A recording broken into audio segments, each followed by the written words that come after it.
Hello, welcome back to another episode of I Don't Know Who Needs to Hear This podcast. I'm your host, Gabrielle, and I'm here with my co-host, Lauren. And today we also have a lovely special guest with us, Natalie, who is going to introduce herself in a moment.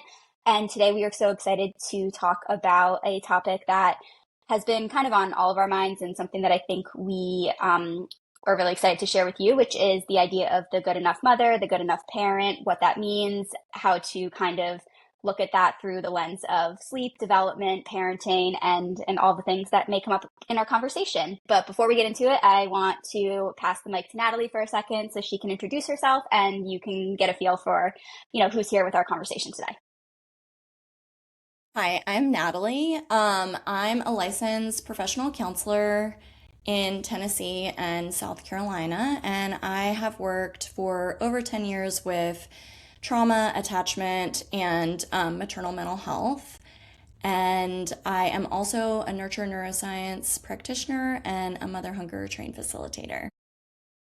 Awesome. Great. Yeah. So we're really excited to have Natalie here to kind of have another perspective from the mental health side of things, the sleep side of things. And of course, Natalie's, I'm really excited to hear kind of your perspective too from the attachment side, mother hunger side. I think that's all going to play a role in, our conversations today. So that's Natalie. And myself and Lauren, if you're unfamiliar with us or you haven't listened so far, feel free to tune back into some of the other podcasts and we introduce ourselves in those other ones. So yeah, it's great to see all of you again. Okay, so I'm going to start by just giving a little bit of background information about like the history of the good enough mother concept. And I'll give sort of what I have from my education. And Natalie, I'd love to hear from you too if you want to add to anything about kind of just like the information piece here.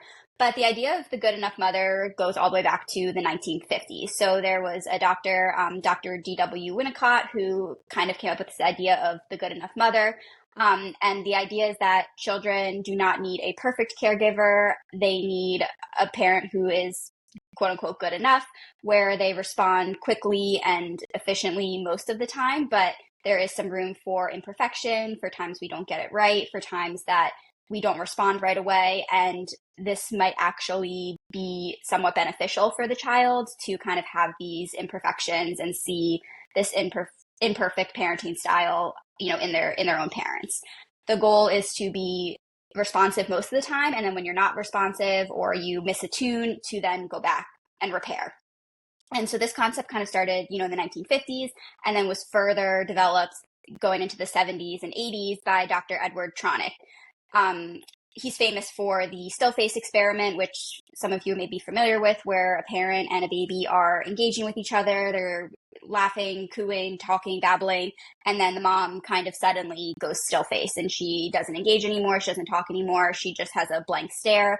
And you see the baby get very distressed, try to get their attention back, become very physically uncomfortable. There's lots of movement and thrashing. The baby becomes very distressed that the mom is not interacting, like mom is right there, but not interacting.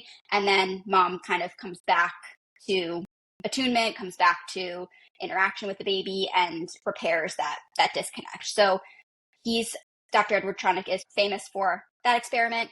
And that research, that he did during his career showed that in quote unquote low risk caregiver infant dyads, caregivers are only attuned and accurately in sync with their babies about 30% of the time. And most babies go on to still develop a secure attachment with their caregivers, even, only having that attunement or that synchronicity about 30% of the time. The rest of the time, babies and parents are maybe out of sync. So some of the research shows that about a third of the time, parents and babies are out of sync in a way where the parent might not know what the baby needs or is trying to figure it out or can't really work out, what the misconnect is or the disconnect between parent and baby. And then the other third of the time is repair. So that's like coming back and saying, I'm sorry that like I wasn't paying attention to you. I'm sorry that I didn't understand what you wanted. I'm sorry that there was kind of this disconnect and repairing that rupture to then continue that process of secure attachment developing. So that's kind of the background. Natalie, you tell me, I know you have a mental health background as well, and you probably learned about all this stuff. So anything to add to that? Anything else you learned that you wanted to chime in here? Kelly McDaniel actually talks about the good enough mother in her book. And I think it's a really helpful concept to like take the pressure off of parents. But one of the things that Kelly says is that it's like a bit vague. And so I like how she kind of gives, okay, the three essential elements of mothering are nurture, protection, and guidance. And guidance usually comes like a little bit later on. But she says just like as mothers, I feel like there's a lot of ambiguous information about like what mothering is really supposed to look like. Yeah, definitely, definitely. And what, even that term good enough, like is good, like what does that even mean? Like Right. what does that mean? Or like what is, and I think sometimes too, when we hear that phrase good enough, or other moms hear good enough, or they hear that 30%, um, it brings up some feelings for even moms, for example, who maybe work full time or have kids in daycare, and they suddenly have this shame or this guilt of like, oh my gosh, like I'm missing out on all this time or all this like attachment building. And there's a lot of feelings that come up. So I just kind of want to say from the jump here as we're having this conversation, this sort of distribution of 30% or time spent in attunement or those language terms that we may use are meant for when you are physically with your child. So I don't want any moms who are listening to this who have kids in like childcare or with other caregivers or anything like that to like immediately say, oh my gosh, I'm not spending 30% of my time with my child. Like I failed, like this is terrible. No, the idea is that when you are actually with your child, you are, tuning in and you are in attunement with them. So that's kind of just the preface there that I wanted to mention before we go forward. Lauren, what are your thoughts before we kind of dive in a little bit more? So I think you did a really good job of explaining it. And I think also what Natalie said is true. Like it's just really vague. And I think one of the things that we'll dive into about it is that the way that parents are interpreting what we're talking about is very different. Some of like the thought processes that they're getting to as a result of this information. You just hear and see very different perceptions of this on social media. And I think one of the things that we'll get into is using this as a justification for things, or maybe not understanding that repair, talking about the repair piece of it. And so I think we'll dive into it more. Mhm. But like, I think as to what Natalie was saying, like it's all very vague and leaves a lot to be interpreted in very different ways. So I'm glad that we're going to dive in and kind of talk about some of those ways that it's being interpreted that's maybe not beneficial. Right. Right. Yeah, absolutely. And so the reason like for me that this episode kind of came into my thought process as something that we should talk about was because I see that 30% statistic thrown about online like a lot. Like, if and it comes with good intentions. It's meant to kind of take the pressure off of moms and say, you don't have to be perfect, you don't have to do everything right 100% of the time, you don't have to be totally attuned 100% of the time. But my fear and sort of like the caveat that I think comes with that is it may give kind of a permission or sort of like this lenience to then be sort of like deliberately misattuned or to not tune into your baby's cues and needs in certain situations because you have this 30% in your head and you're kind of like, oh, like I already kind of met my 30% for today. So I can do something like, sleep training, like not responding right away, putting my kid in a punishment or a timeout when they misbehave instead of connecting with them, like those types of things, kind of get lost in translation. And I think we miss the important piece that was originally intended to be communicated with the good enough parent, which is, yes, you don't need to be perfectly attuned, perfectly in sync all of the time. But when we hear 30%, I'm not hearing a lot of conversation about what the other 70% is. And I think that's where we're kind of losing the conversation because as we mentioned in the beginning, that other 70% is still in relationship with your child. It's not like, oh, I met my 30% of communication, attunement, relationship already. So like the other 70% doesn't matter. It's not important. The other 70% is still, trying to figure out what your child needs, trying to read their cues, trying to be in communication with them if you can't meet those cues or those signals right away. And then, of course, the repair piece. So when we talk about sleep training, it brings up this sort of miscommunication or disconnection too, because sleep training at its core in any form, whatever sleep training method you want to look at, is misattunement. There's a misattunement. And that's the crux of it, is your baby is signaling for something or asking for something from you as the parent, and there's a misattunement. And usually it's intentional for the sake of sleep training, for the sake of changing the behavior. I think too that when we're talking about sort of this concept, and you can correct me if I'm wrong, but like maybe not meant for children who are the age at which you sleep train. Because when we're talking about like an infant or like a child under a year old, like they are 100%, like even up to 3, or depending on the child that you were given, much older, are 100% needing responsiveness and care.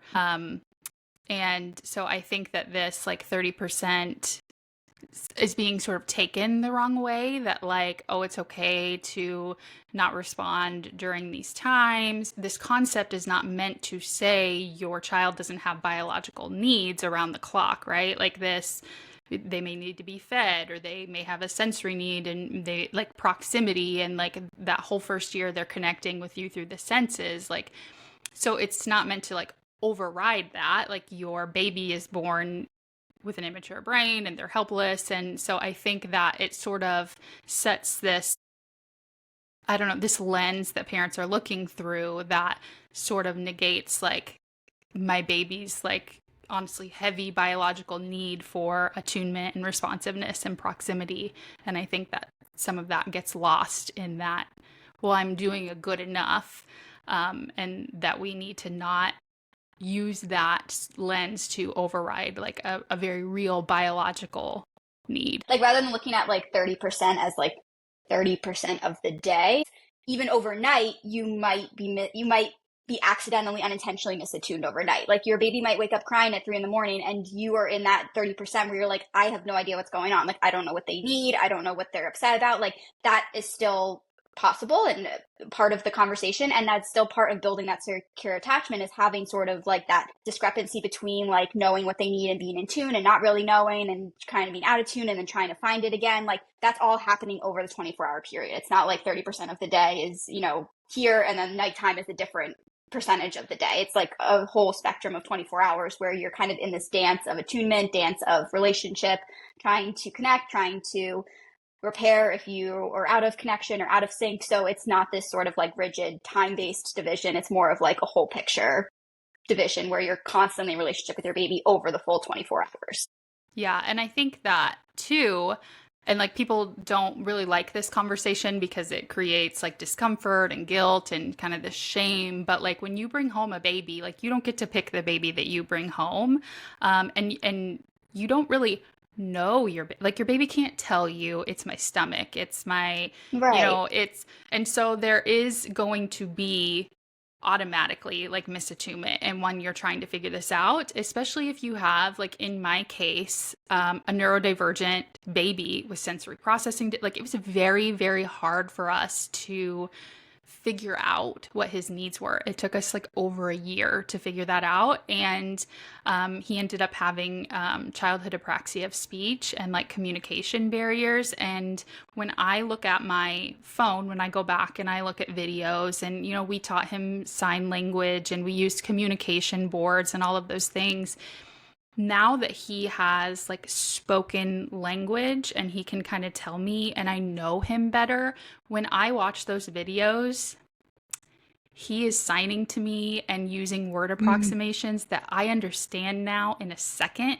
And I watch myself in these videos not understand what he's saying. Like I was so misattuned. Like I just didn't know him. I didn't know we didn't have a sensory profile yet.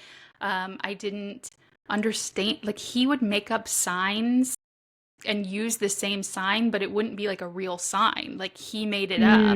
And so he would use it for the same thing every time. But first I had to figure out what the thing was. Yeah. And I just watch myself in these videos, and now like he'll be like in a tunnel telling me, in, and he's saying mommy in. And now I know that. But like in the video, I'm watching myself like, Right.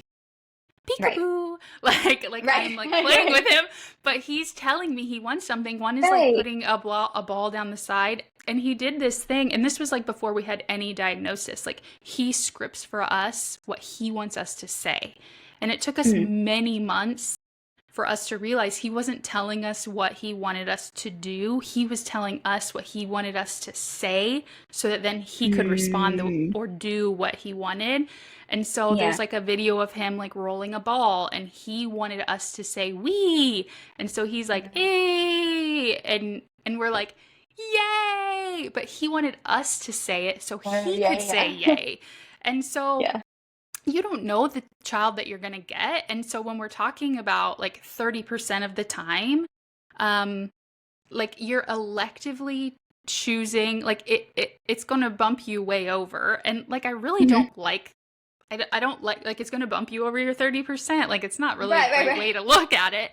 But like, if you have a child who goes on to, or like perhaps they're medically complex, or they have allergies and you don't know it yet, or reflux, or sensory processing differences and you don't know it, like you're actually spending a lot more time than you think out of attunement. And that sucks to hear, but it is what it is. And we really need to not be adding like elective periods of misattunement because we just don't know, and you can't know and you won't know until later. Like hindsight's 2020 there, and I spent a ton of time not being attuned to his needs, and that's okay. I did the very best that I could. um I'm just really glad because I was experiencing a lot of pressure at that time to sleep train and put him down, and he breastfed for a really long time. Take that away from him because he was really reliant on it for regulation. And like, I'm really glad that I didn't do those things, because now that he's almost 5 and I can look back at these videos, I can see clear as day how out of sync I was with what he needed. Well, and it's interesting because I relate so much to what you're saying, Lauren, with my son too. He had he had a bunch of stuff going on when he was a baby, and I almost felt like being responsive around sleep was also like an area where like I could make up for some of that misattunement too, Hmm. because Totally. he just needed like a ton of contact and a lot of movement, which fortunately, like I felt good about that time period because I like knew that he was getting what he needed around. No, totally. I think that, like you said, Lauren, I love what you said about how there are going to be enough like misattunements between us and our babies just because we're human. We don't need to add like elective ones in or add specific ones in, such as, sleep training or punishments that, promote disconnection or things like that, because you're right. Like, we're human. We are not going to be attuned 100% of the time, and that's going to happen naturally. So I almost see it as like, yes, 30 research shows that, being attuned and in sync 30% of the time can still lead to a secure attachment. But that doesn't mean we shouldn't be like aiming for being in tune and in sync 100% of the time. Like, we should still be aiming for that because we're going to fall short because we're human. So in my eyes, like, the goal should still be 100% in sync attunement, because it leaves room for human error, and that's totally fine. And that's what being a parent is, and that's imperfection. And we're going to fall short of that 100% just because we're human.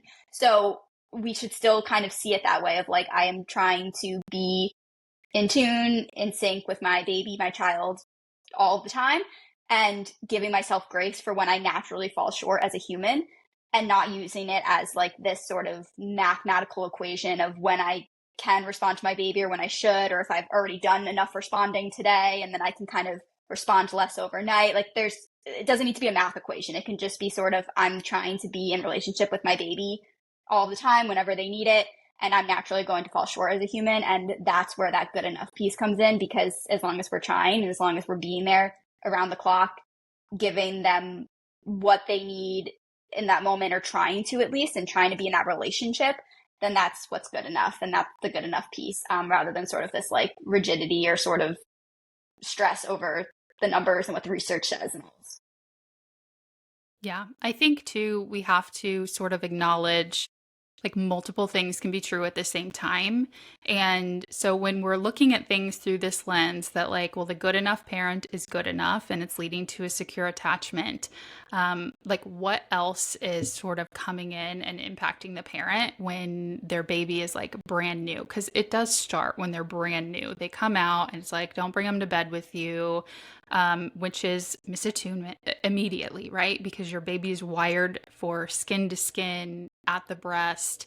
And so, like, the way that you're like, and maybe one of you can speak better to this, but like the brain of a mother is going through so much like rewiring and all of these things that are going on in the background.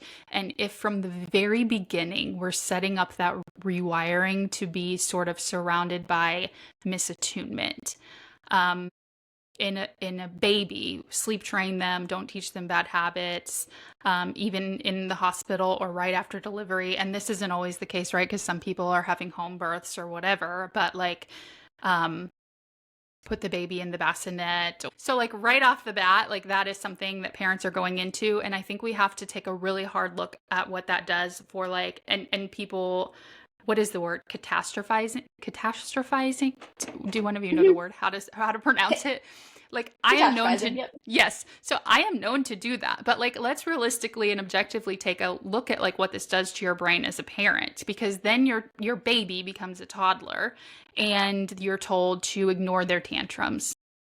And then your baby becomes a preschooler and you're told they need to separate, they need to go to preschool, they need to do all these things. Unrealistic. It is objectively an unrealistic expectation. But you've been wired from the day that your baby came out to accept misattunement, misattunement, misattunement. And then they go into school and even, first, second, third, fourth grade, like a child is not meant to sit in a classroom for 8 hours a day. And we see this severe, like, after school restraint. So, like, you are being, as a parent, I know we're talking like about sleep training and like misattunement and this 30%, but like we have to be really careful because it really impacts your lens at which you move through like your entire parenting journey. And it will, unless you do the work to undo it.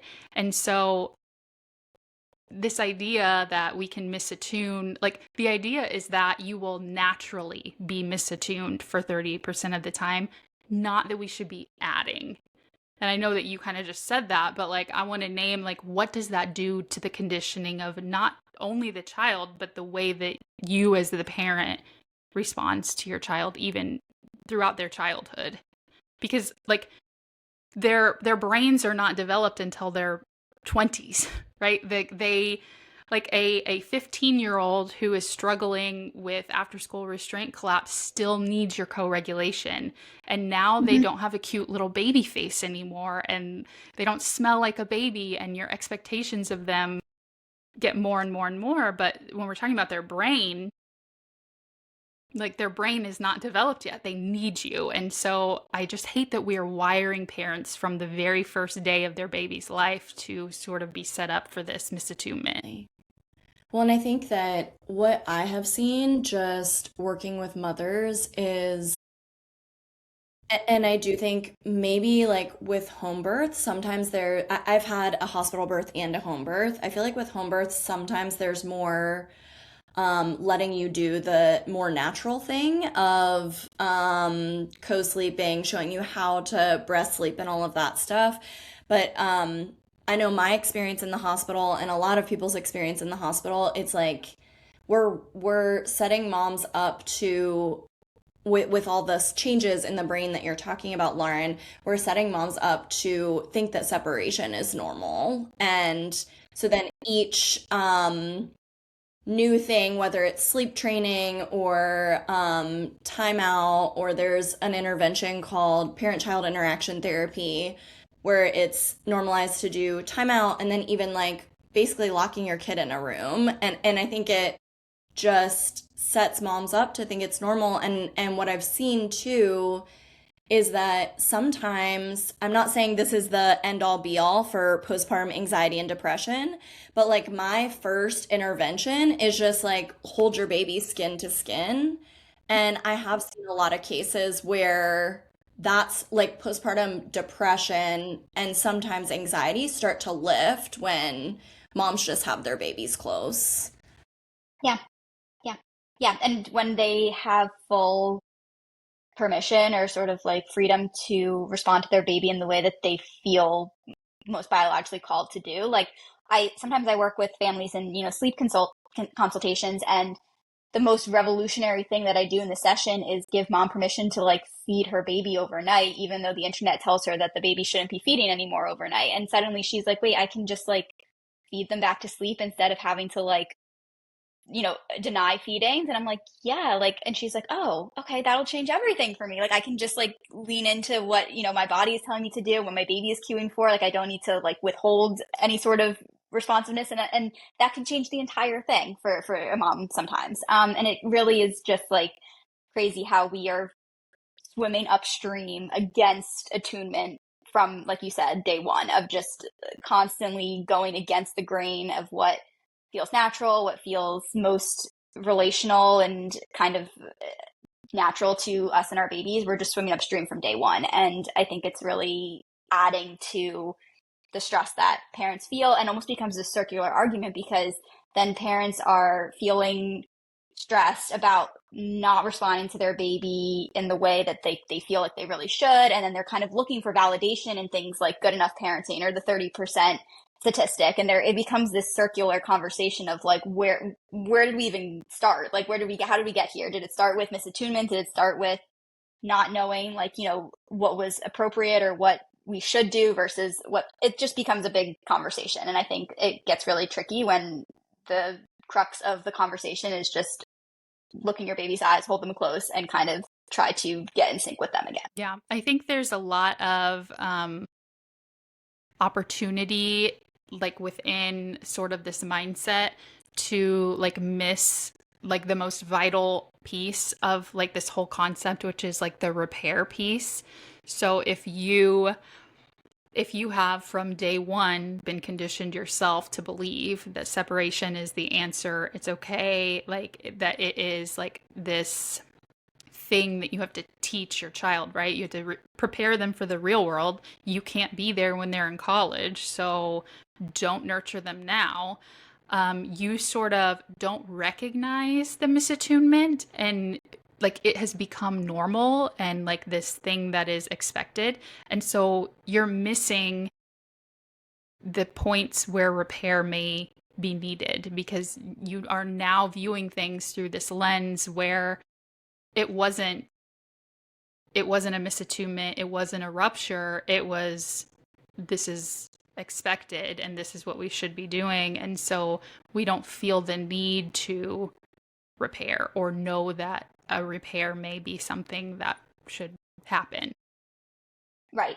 Yes, totally. And so if we're seeing sleep training again for what it is, which is a misattunement, then in the full picture of secure attachment development and good enough parenting, then a parent who is sleep training would then be apologizing or repairing with their child in the morning after sleep training. And like, that's not what's happening. So we're missing that piece here of like sleep training is a misattunement. And then what happens when you're misattuned, or what happens when there's that rupture, sort of break in sync, being in sync with your baby, you're supposed to repair. And so when we're doing something like sleep training and there's that misattunement, that disconnection, most parents are not then like the next morning repairing from that. Some parents do kind of then realize they don't want to sleep train, or it didn't feel right, and they do go on to repair. And maybe, days, weeks, months, even years later, they will repair.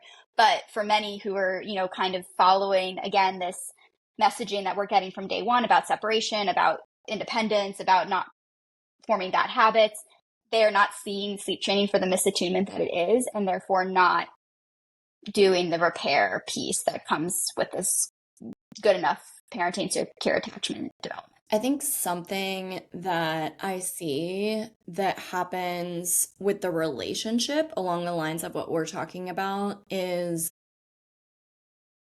I have sometimes worked with parents like when they have much older children, and what I see too and I wonder about is if there wasn't a secure enough bond that formed early on because of this like focus on separation and independence and teaching them these skills. And then it's like these relational issues are showing up a lot, just like throughout the whole child's life. And um, I think because of some of how our culture talks about children when they're like, 2 and 3, when they're like maybe have some difficult, challenging things that we deal with as parents, that they start to see their children as against them and not like it doesn't feel like a connection and a bond as much. And then I think at that point it's so much harder to solve those issues. And then at some point you're in the teenage years and you don't have like a strong bond there, which is another time that parents tend to see as very difficult. And I actually, I'm trained by Kelly McDaniel, who wrote Mother Hunger, and she always talks about how like teenage years don't necessarily have to be like this huge time of strife between parent and child. And that's just always something that I think a lot about, that we're really building the foundation of our relationship with our kids for the rest of their lives and our lives and our relationship together. Absolutely. Yeah, it's not just infancy in isolation. It's really kind of, and I think that's where the conversation gets um off on like a tangent too, is we see infancy as something like, oh, they won't remember it, like they're too young to remember it. They are not going to know like what you did or didn't do as a parent in infancy. And yes, to some degree, like we are going to make mistakes as parents throughout their entire lives, and definitely, in those early years. But that's not like, again, a reason to kind of just throw the infant years to the wind and say like, oh, well, they're not going to remember. It doesn't matter. Like it doesn't. They're not going to know what happened, because it does show up in different ways as they grow up, for sure. And just the way we see our children too, kind of what you were saying, Lauren, too, of like this way of seeing them as something, we're misattuned beyond just the infant years. If we start being misattuned in the infant years, it lays the groundwork. Yeah. I think that like one of the things that I often talk about with clients, because they come to me and they've sort of been out in this society that is very like independent, they're spoiled, you've done this.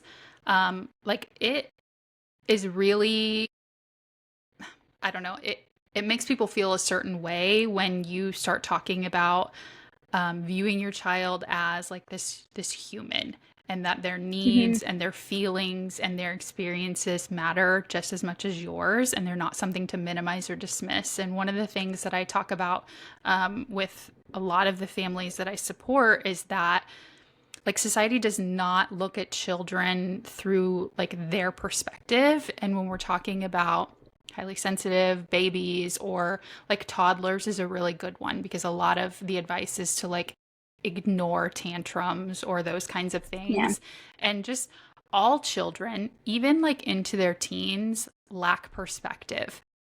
And like your perspective is everything. And so like one of the things I talk about with families is like if your toddler or your preschooler is sitting with you at breakfast and they are absolutely losing it because they didn't get the blue cup, you gave them the yellow cup. Like society will tell you to ignore that. But like put yourself in your child's perspective and like think about Yeah. this. The only reason that you know that this isn't a big deal is because you've experienced loss, you've experienced rejection. You know that if you lose your favorite pen, it's not the end of the world. Right. And you can compare that to maybe you've had a loved one that has died. Like you have something catastrophic Yeah. or like a rejection or a heartbreak to compare that to. And so, does not getting the cup, what does that feel like? They have nothing to compare it to. Does it feel like as big of a deal as if a loved one died? Like, what does that feel like inside of their body? And I don't think we should be minimizing or ignoring or misattuning to tantrums. And people are like, whoa, Lauren, you like went way off the ledge there. But what are they comparing it to, really? Like, they Right. don't have the perspective that tells them this is not a big deal. And in their little bodies, it feels like a really big deal. And can you imagine if you were experiencing a really big deal and your partner or your friend ignored you? like, like it's Right. not a big deal to us that they didn't get the color of cup that they wanted. what does it feel like to them? And when we're talking about like this idea of 30%, like it can get really overwhelming and create a lot of shame and like anxiety for parents. That's what happens when you start to view your child as a human, right? Like it's a big deal. It is anxiety producing. And perhaps we need to stop like not having the conversation because it might induce anxiety. And we need to start having more conversations surrounding my child as a human with real needs and their feelings matter, even if I have the perspective that tells me that what they're navigating isn't a big deal.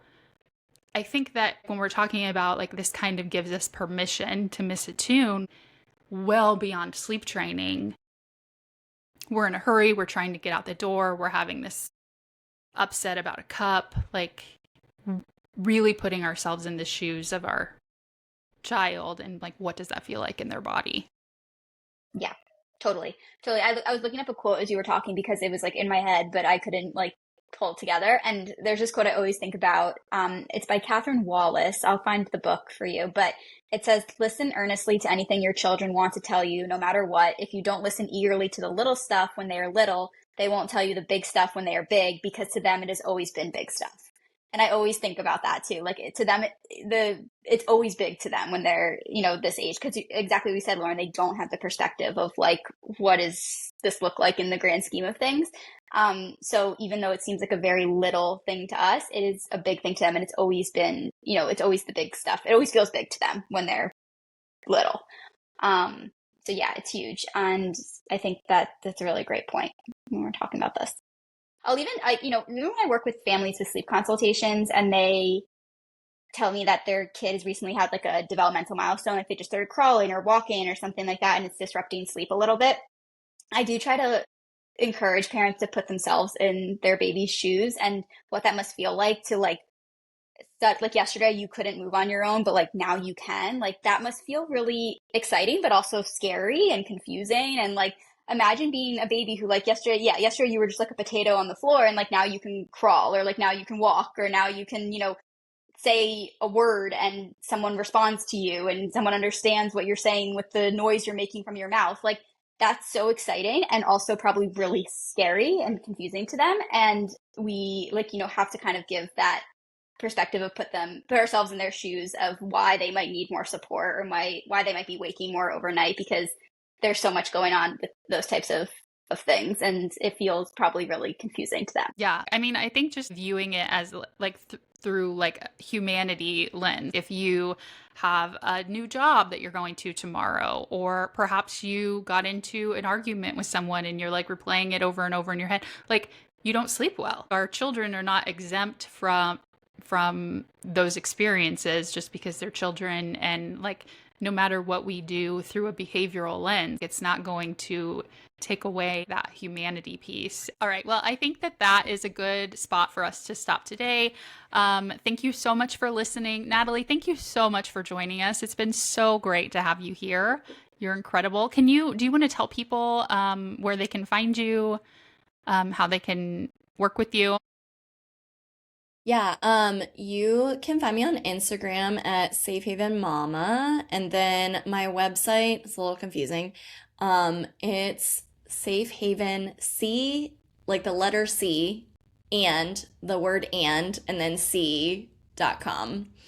And I do sleep consults, I do mother hunger coaching, and I do therapy, like one-on-one therapy in Tennessee and South Carolina. And my website for that is safehaventherapy.com. Okay, perfect. Thank you so much. And I'm going to add all your stuff in the show notes. So I'll link your Okay. websites and stuff there so they can find it there easily. All right. Well, thanks so much, you guys. We'll see you next time.